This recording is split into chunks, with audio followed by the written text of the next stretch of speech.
Shalom. Shalom. Mari kita akan bersama-sama merenungkan firman Tuhan. Biarlah firman Tuhan sore hari ini membawa berkat bagi kita semua. Kita akan memperhatikan firman Tuhan yang saya ambil dari kitab 1 Korintus pasal yang ke-10 dengan tema memperhatikan peringatan Allah. 1 Korintus pasal yang ke-10 kita baca ayat 1 sampai yang ke-12. Mari saya undang jemaat bangkit berdiri.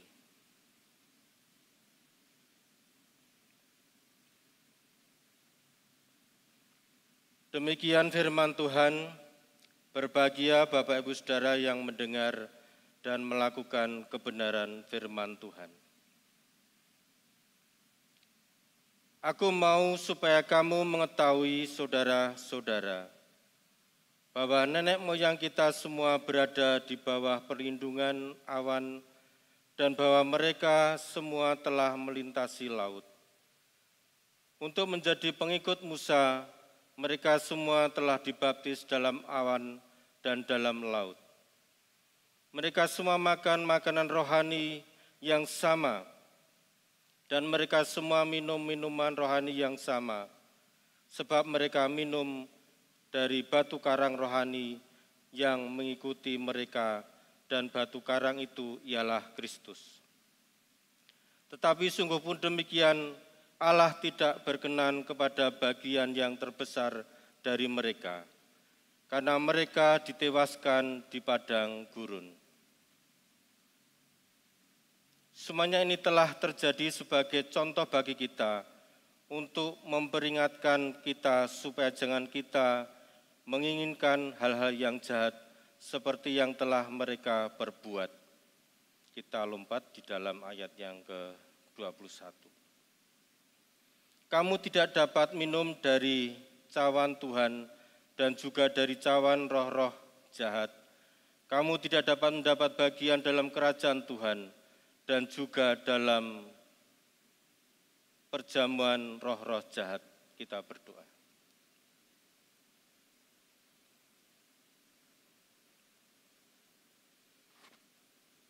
Bapa di surga, kami rindu mendengar firman Tuhan sore hari ini.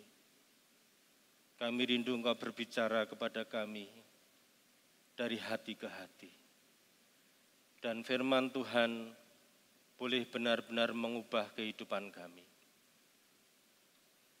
Firman Tuhan boleh mengingatkan kehidupan kami. Tidak sekedar kami dengar, tetapi kami ingat dan kami lakukan dalam hidup kami. Oleh sebab itu, urapi kami semua ya Tuhan. Dan hamba-Mu yang sangat terbatas ini, biarlah roh Tuhan yang melingkupi hamba-Mu dan berbicara melalui hamba-Mu. Urapi kami semua di dalam nama Tuhan Yesus. Amin. Silakan duduk kembali.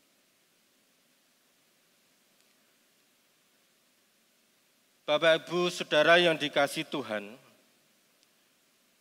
jika kita tidak memperhatikan peringatan, biasanya kita akan mengalami kerugian. Seringkali ada peringatan cukup jelas tetapi kita tidak melaksanakan. Ada banyak contoh dalam kehidupan kita sehari-hari di mana kita sudah melihat ada sebuah peringatan tetapi kita tidak melakukan sehingga bisa mengalami kerugian.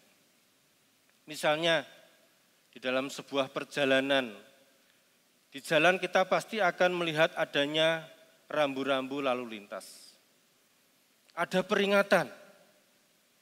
Sudah tahu ada peringatan bahwa jalan itu berkelok-kelok, bahwa jalan itu adalah turunan tajam. Tetapi tidak memperdulikan, ya tetap ngebut saja sehingga akhirnya bisa mengalami kecelakaan. Dan seringkali kita juga melanggar. Saya juga kadang-kadang melanggar, meskipun tahu bahwa itu salah ya. Misalnya lampu merah. Merah itu artinya berhenti. Kuning artinya hati-hati. Hijau artinya jalan. Tetapi banyak di antara kita yang menafsirkan bahwa kuning adalah cepat-cepat. Kalau sudah kuning berarti harus cepat-cepat. Sehingga suatu saat saya pernah dikejar polisi karena di lampu merah Pasar Sapi. Karena kuning, jadi saya cepat-cepat menerobos dan kemudian dikejar polisi. Ya tentunya mengalami sebuah kerugian. Kalau karena denda sih tidak masalah, tetapi coba bayangkan, karena saya menerobos, kemudian di perempatan yang lain juga menerobos, ya, saya cepat-cepat, yang seharusnya belum hijau juga cepat-cepat, bisa dibayangkan, bisa terjadi tabrakan. Dan kita melihat banyak di jalan terjadi kecelakaan karena tidak memperhatikan adanya peringatan. Kalau saudara masuk di kampung biasanya di situ ada tulisan. Awas banyak anak, ya, banyak anak-anak. Atau mungkin awas ngebut benjut. Artinya ngebut itu banter, benjut itu artinya terluka. Ya, kepalanya terluka. Benjut, bengkak begitu ya. Nah, banyak yang tidak memperhatikan. Dan masih banyak contoh-contoh yang lain. Beberapa waktu yang lalu, rombongan wisata, anak SMP, banyak yang tewas karena dia masuk pantai ya. Belum saatnya masuk pantai dan pengawasan mungkin juga kurang. Mungkin sebelum berangkat sudah diingatkan. Tetapi banyak di antara mereka yang melanggar sehingga beberapa siswa akhirnya hanyut karena ombak. Dan ada beberapa yang kemudian tewas. Dan masih banyak lagi. Sudah diperingatkan orang yang mendaki gunung ya, tidak boleh mendaki karena gunung sedang aktivitas vulkanis, tetapi nekat. Sehingga kemudian terjadi musibah. Nah, saudaraku yang dikasihi Tuhan, sebenarnya kehidupan kita itu seperti sebuah perjalanan yang saya contohkan. Kalau tadi perjalanan lalu lintas, hidup kita sebenarnya juga sedang menempuh sebuah perjalanan. Dan kalau kita tidak hati-hati dengan peringatan Tuhan, maka akan menimbulkan kerugian yang besar di dalam kehidupan kita. Kita melihat saudara ketika Adam dan Hawa diciptakan, meskipun Adam diciptakan dalam keadaan yang sungguh amat baik, tetapi Tuhan memperingatkan. Di dalam kitab Kejadian pasal 2 ayat yang ke-16, mungkin bisa ditayangkan. Kejadian 2 ayat yang ke-16 dan 17. Dikatakan demikian, lalu Tuhan Allah memberi perintah kepada manusia, semua pohon dalam taman ini boleh kau makan buahnya dengan bebas. Tetapi pohon pengetahuan tentang yang baik dan yang jahat itu, janganlah kau makan buahnya. Sebab pada hari engkau memakannya, pastilah engkau mati. Ini adalah sebuah peringatan Tuhan bagi Adam dan Hawa. Dan karena mereka tidak memperhatikan peringatan itu, mereka memakan buah yang dilarang oleh Tuhan, sehingga firman Tuhan katakan pada saat engkau memakannya, engkau mati. Dan kita melihat sebuah konsekuensi yang sangat luar biasa. Adam dan Hawa diusir dari Taman Eden. Dan mereka mengalami kesusahan demi kesusahan setelah melanggar peringatan Tuhan. Setelah melanggar perintah Tuhan. Seharusnya mereka hidup dengan damai sejahtera, hidup dengan nyaman, tetapi kemudian mengalami kesusahan dan harus mengalami kematian. Mati secara fisik. Saudaraku yang dikasihi Tuhan, saat ini kita sudah menanggung dosa yang dilakukan oleh Adan dan Hawa. Tetapi kita bersyukur bahwa Tuhan memberi kesempatan yang kedua. Artinya Tuhan masih bisa memberikan kehidupan kekal di dalam kehidupan kita. Mohon maaf, ini mati ya, panas sekali. AC-nya mati.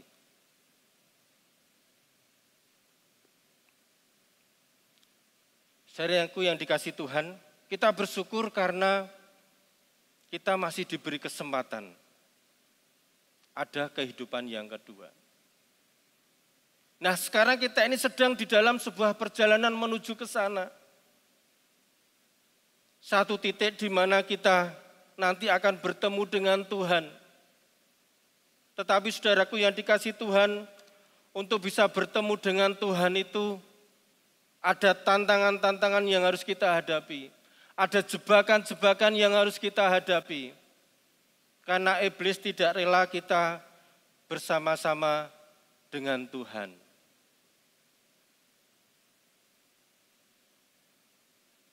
Jadi sampai saat ini peringatan itu masih berlaku di dalam kehidupan kita. Tuhan mengingatkan ketika Yudas di dalam sebuah perjamuan diingatkan oleh Tuhan Yesus. Ya, Yudas sudah diingatkan. Dan sebelum menjelang akhir-akhir Yesus disalibkan, saya yakin sebenarnya Tuhan Yesus sudah sering berbicara kepada Yudas. Melalui pengajarannya, melalui apa yang disampaikan, sudah diingatkan. Tetapi Yudas tidak memperhatikan peringatan itu. Sehingga kita tahu apa yang kemudian terjadi. Saudaraku yang dikasihi Tuhan, di dalam kehidupan kita, seringkali kita tidak memperhatikan peringatan Tuhan. Termasuk di dalam kehidupan bangsa Israel, yang akhirnya ini akan menjadi sebuah peringatan bagi kita. Ayat yang kita baca di dalam ayat 1 sampai yang ke-5.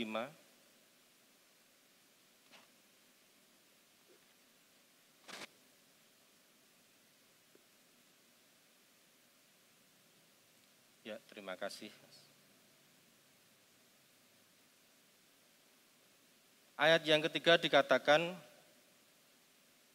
mereka semua makan makanan rohani yang sama dan mereka semua minum minuman rohani yang sama. Sebab mereka minum dari batu karang rohani yang mengikuti mereka dan batu karang itu ialah Kristus. Tetapi sungguh pun demikian Allah tidak berkenan kepada bagian yang terbesar dari mereka. Karena mereka ditewaskan di padang gurun. Umat Israel itu dibawa dari Mesir, dari tanah perbudakan yang melambangkan juga tempat yang berdosa, mau dibawa ke tanah Kanaan. Umat Israel adalah umat pilihan Tuhan. Dan Tuhan menjanjikan bahwa mereka akan masuk di tanah Kanaan, tanah yang dijanjikan. Tetapi mereka dikatakan ditewaskan di padang gurun. Jadi tidak masuk di tanah Kanaan. Dikatakan sebelumnya mereka sudah menerima ajaran firman Tuhan. Taurat Tuhan. Pengikut Musa berarti juga mendengarkan tentang pengajaran yang disampaikan Musa. Mendengar tentang Allah di dalam kehidupan mereka. Tetapi ketika di dalam perjalanan dari Mesir menuju tanah Kanaan, seringkali mereka melanggar peringatan Tuhan. Harusnya percaya kepada Tuhan, sudah melihat mujizat yang sedemikian rupa, tetapi mereka tetap saja tidak percaya Tuhan lagi. Saudara melihat laut bisa terbelah, mereka bisa menyeberang, lolos dari kejaran tentara Firaun. Sudah melihat mujizat padang gurun, ya, bisa mengeluarkan air, ya, dari batu bisa mengeluarkan air. Sudah melihat mujizat begitu banyak. Tetapi mereka belum sepenuhnya percaya kepada Tuhan. Buktinya apa, saudara? Mereka juga sempat membuat patung lembu emas ketika Musa naik ke gunung untuk bertemu dengan Allah dan mendapat 10 perintah Allah. Ketika turun menjumpai umat Israel membuat patung lembu emas karena mereka tidak sabar. Musa kok lama tidak turun-turun. Dan mereka menjadikan lembu emas itu Allah mereka. Bayangkan saudaraku yang dikasih Tuhan, umat Israel yang sudah melihat mujizat Tuhan, yang sudah tahu ajaran Tuhan, tetapi bisa berpaling dari Tuhan. Sehingga mereka tidak bisa memasuki tanah Kanaan tetapi ditewaskan di padang gurun. Artinya saudaraku yang dikasih Tuhan, mereka mengalami kerugian karena mereka tidak mendengar peringatan Tuhan. Dan saat ini saudaraku yang dikasih Tuhan, peristiwa yang dialami oleh Israel ini biarlah menjadi peringatan bagi kita. Kita sedang melakukan perjalanan juga. Kalau umat Israel perjalanan dari Mesir menuju tanah Kanaan, saat ini kita sedang melakukan perjalanan dari bumi ini menuju tempat keabadian, menuju kerajaan surga. Dan suatu saat kita akan sampai pada titik itu, saudaraku yang dikasih Tuhan. Masalahnya adalah apakah kita bisa benar-benar selamat sampai di tujuan. Banyak orang yang tidak percaya kepada Tuhan, banyak orang yang tidak mengenal kepada Tuhan. Oleh sebab itu, saat ini kita melihat begitu banyak peringatan-peringatan yang diberikan Tuhan dalam kehidupan kita. Termasuk ayat-ayat yang kita baca saat ini, yang saat ini berbicara kepada kita, saya harap ini benar-benar menjadi peringatan bagi kita. Ada banyak peringatan di dalam ayat yang ke-6 dan seterusnya yang ditujukan kepada bangsa Israel ini, ya. Maksudnya kita belajar dari umat Israel, kemudian hal itu jadi peringatan bagi kita. Ayat yang ke-6, semua ini telah terjadi sebagai contoh bagi kita untuk memperingatkan kita supaya jangan kita menginginkan hal yang jahat. Ayat 7, supaya jangan kita menjadi penyembah-penyembah berhala sama seperti beberapa orang dari antara mereka. Kemudian di dalam ayat yang ke-8, janganlah kita melakukan percabulan seperti yang dilakukan oleh beberapa orang dari mereka, sehingga pada suatu hari telah tewas 23.000 orang. Dan janganlah kita mencobai Tuhan, seperti yang dilakukan oleh beberapa orang dari mereka, sehingga mereka mati dipagut ular. Dan janganlah bersungut-sungut seperti yang dilakukan oleh beberapa orang dari mereka sehingga mereka dibinasakan malaikat maut. Ya. Ada beberapa hal yang sungguh sangat memprihatinkan kalau kita lihat. Yang dikatakan umat Israel, tetapi mereka melakukan sesuatu yang tidak dikehendaki Tuhan. Menjadi penyembah berhala. Seperti yang saya katakan tadi, mereka juga sempat membuat patung lembu emas. Ada percabulan, ya. Ada percabulan, mencobai Tuhan, bersungut-sungut dan lain sebagainya. Firman Tuhan berkata, biarlah ini menjadi peringatan bagi kita. Peringatan di dalam kehidupan kita saat ini. Kita harus hati-hati, jangan kita menginginkan kejahatan. Jangan kita melakukan kejahatan. Tetapi apa yang terjadi dalam kehidupan kita? Seringkali muncul tindakan-tindakan yang tidak benar di hadapan Tuhan. Dan itu jahat di mata Tuhan. Di dalam kitab Korintus yang sudah dibahas, yang sudah saya sampaikan juga, Paulus juga membahas tentang perilaku yang terjadi di dalam jemaat Korintus. Ada percabulan yang sedemikian rupa. Nah, Paulus ingin supaya jemaat Korintus ini belajar apa yang terjadi di dalam kehidupan umat Israel. Bagaimana mereka ditewaskan Tuhan. Bagaimana mereka dipagut ular karena mereka berbuat jahat di mata Tuhan. Saudaraku yang dikasihi Tuhan, barangkali saat ini kita tidak melihat kejadian ekstrim seperti yang dialami oleh umat Israel. Maksudnya adalah, kalau Israel ketika berbuat dosa, Tuhan langsung bertindak. Tetapi saat ini saudara kita melihat banyak orang yang berbuat jahat tetapi sepertinya hidupnya biasa-biasa saja. Justru inilah yang akan membawa kita tidak akan sampai kepada Allah. Seolah-olah Allah itu diam saja sekarang ini. Yang korupsi ya tetap korupsi, mereka tetap bisa hidup nyaman. Yang jahat terus berbuat jahat dan mereka tidak mengalami apa-apa. Tetapi saudaraku yang dikasihi Tuhan, hukuman Tuhan itu akan tetap berlangsung. Kalau tidak terjadi sekarang ini, pasti suatu saat nanti ketika menghadap Allah, ketika di dalam tahta pengadilan, kita semua akan dihakimi. Dan di situ setiap orang harus mempertanggungjawabkan perbuatannya.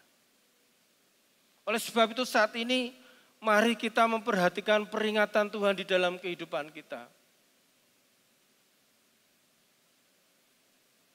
Ada sebuah peringatan yang ditegaskan di sini, saudaraku. Tadi saya mengajak kita membaca di dalam ayat yang ke-21.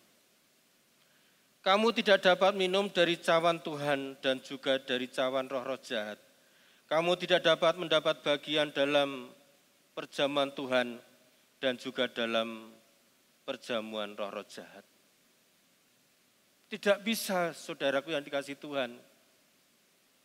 Kita menjadi anak-anak Tuhan, kita menjadi orang-orang yang mendengar firman Tuhan, kita menjadi orang-orang yang mungkin senantiasa pergi ke gereja, tetapi sementara itu kita juga hidup di dalam pengaruh ataupun juga perjamuan roh-roh jahat, dikatakan di situ. Firman Tuhan katakan, kamu tidak bisa mengabdi kepada dua Tuhan. Kamu tidak bisa mengabdi kepada Allah juga kepada Mammon. Kamu tidak bisa sementara hidup menjadi orang Kristen, mengaku sebagai orang yang percaya kepada Tuhan Yesus, mengaku membaca Alkitab, tetapi di sisi lain kita masih terus hidup di dalam dosa. Tidak bisa menerima perjamuan Tuhan, tetapi juga menerima perjamuan dari roh jahat. Jadi kita harus tegas, saudaraku yang dikasihi Tuhan, meskipun memang tidak gampang. Dan sampai saat ini pun juga saya masih belajar, saya harus akui. Saya belum sepenuhnya melaksanakan peringatan-peringatan Tuhan di dalam kehidupan saya. Tapi saya terus berusaha. Jadi saudaraku yang dikasihi Tuhan, saat ini kalau kita masih hidup di dalam suasana antara kita menjadi orang percaya kepada Tuhan, tetapi di sisi lain kita masih terikat dengan dosa. Mari kita lepaskan itu. Karena Allah tidak akan menerima yang seperti itu. Ketika umat Israel hidup di dalam dua sisi,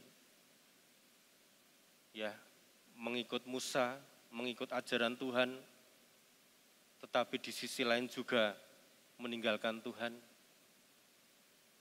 Di situ Allah tidak akan bisa menerima, sehingga ada penghukuman. Jadi saudaraku yang dikasihi Tuhan, saat ini mari kita mendengar peringatan Tuhan.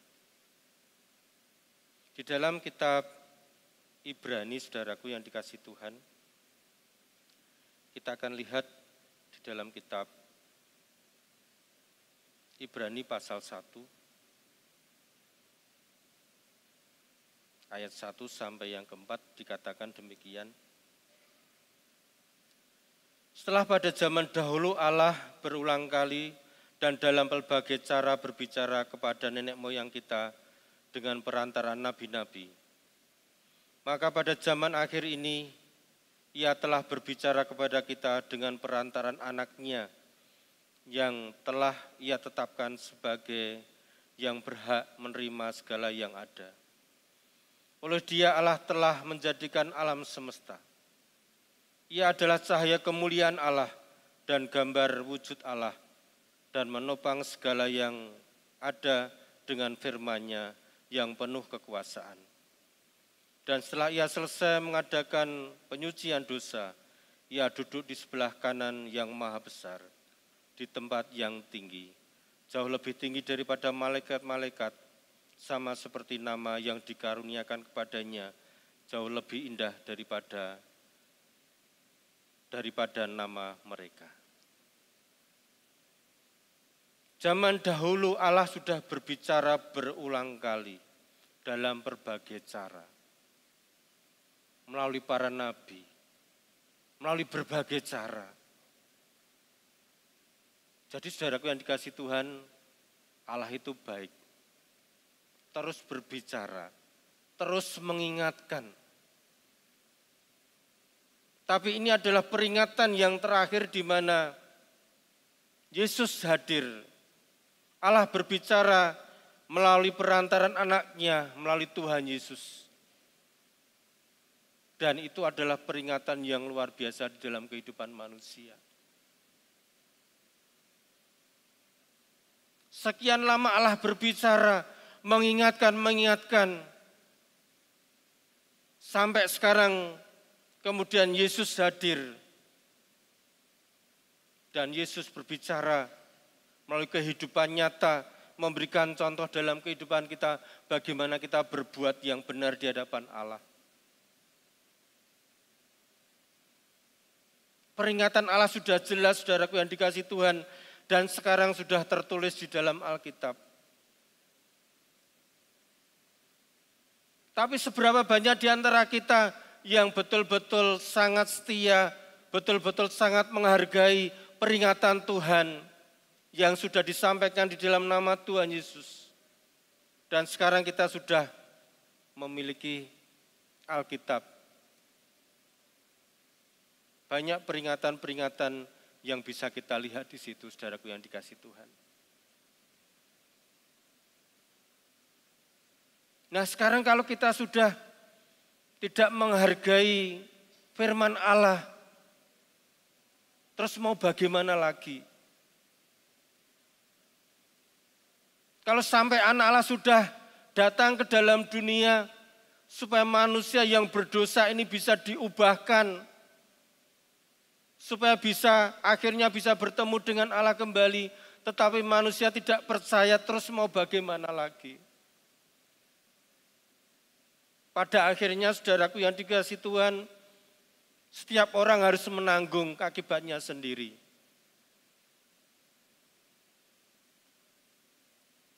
Seluruh dunia ini, manusia di dunia ini masing-masing nanti pada akhirnya harus mempertanggungjawabkan sendiri di hadapan Allah.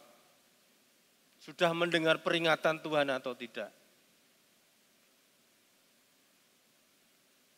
Saudaraku yang dikasihi Tuhan, yang terjadi dalam hidup kita seringkali kita mengabaikan peringatan-peringatan Tuhan. Jangan lakukan dan itu jelas di dalam hati kita. Tetapi kita seringkali masih melakukan. Carilah Tuhan, tetapi kita tidak mencari Tuhan. Renungkan firman Tuhan siang dan malam. Renungkan firman Tuhan siang dan malam. Seberapa banyak di antara kita yang merenungkan firman Tuhan siang dan malam?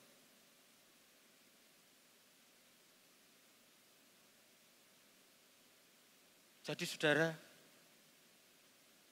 ini adalah peringatan Tuhan.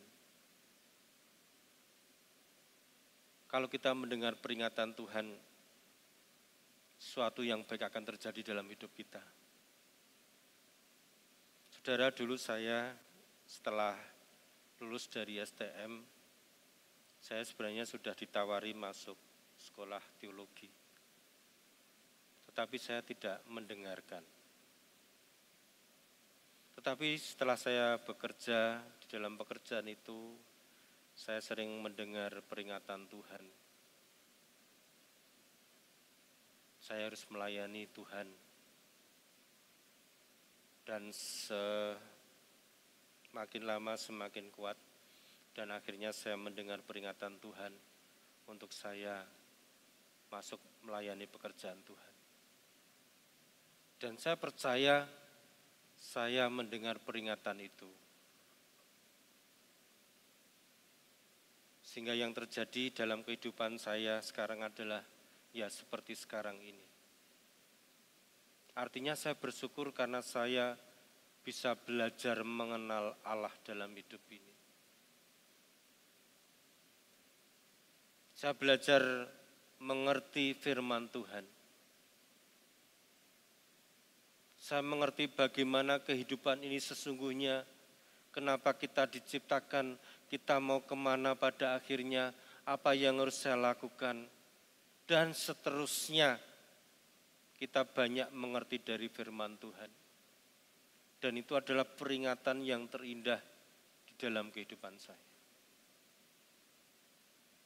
Saat ini saudaraku yang dikasihi Tuhan, mungkin ada peringatan-peringatan yang Tuhan kehendaki dalam kehidupan kita.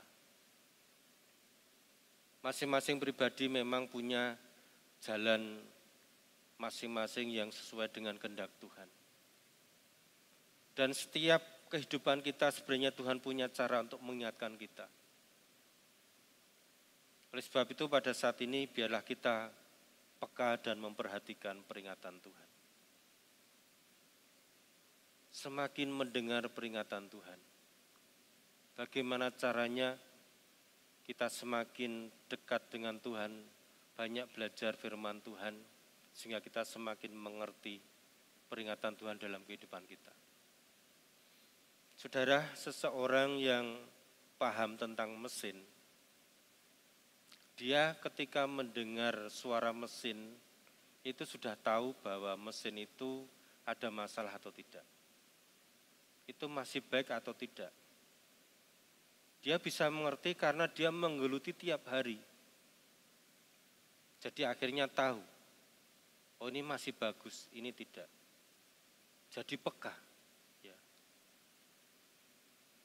Seorang yang memelihara burung yang berkicau, dia akan tahu ini kicauan bagus atau tidak. Kalau saya sih ya kayaknya sama aja gitu ya. Kalau ada lomba burung berkicau gitu ya, misalnya saya dijadikan juri, ya saya tidak akan bisa milih mana yang bagus, mana yang tidak. Bagi saya ya sama aja. Tapi bagi yang menggeluti, dia akan tahu mana yang bagus, mana yang tidak.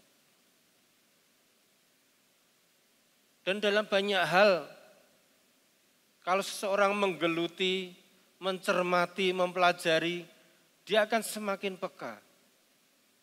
Demikian pula ketika kita banyak belajar firman Tuhan, banyak berdoa, banyak berbicara kepada Tuhan meskipun tidak dijawab Tuhan. Seolah-olah Tuhan tidak ada, tetapi terus kita berkomunikasi dengan Tuhan. Lama-lama kita akan tahu, kita akan peka, dan kita bisa mendengar suara Tuhan. Kita bisa mengerti peringatan Tuhan. Jadi ketika kita memutuskan sesuatu untuk kita lakukan karena kita peka dengan peringatan Tuhan, dengan suara Tuhan, kita akan menjadi tahu. Jadi saat ini saudaraku yang dikasihi Tuhan, biarlah firman Tuhan ini pada sore hari ini mengajak kita semakin memperhatikan peringatan Tuhan. Amin. Mari kita akan masuk di dalam perjamuan kudus.